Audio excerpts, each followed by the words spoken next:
So this is the three-way valve that we took out yesterday that was leaking.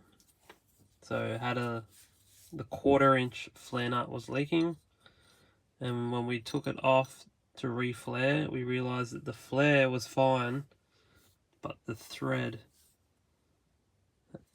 was, let me focus this,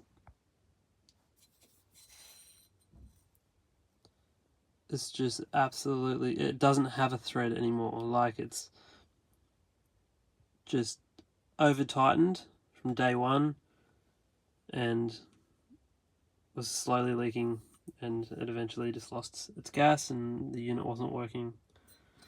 So yeah, that's what happens when you over tighten stuff.